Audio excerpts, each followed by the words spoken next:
Heat oil in a pan. Add chopped onion and fry for about 5 minutes until golden.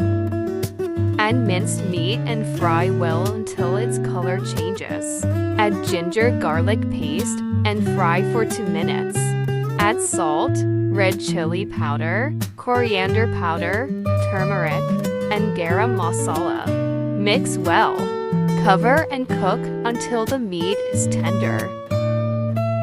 Once the meat is cooked, add chopped tomatoes and let it cook on low flame for 5 minutes.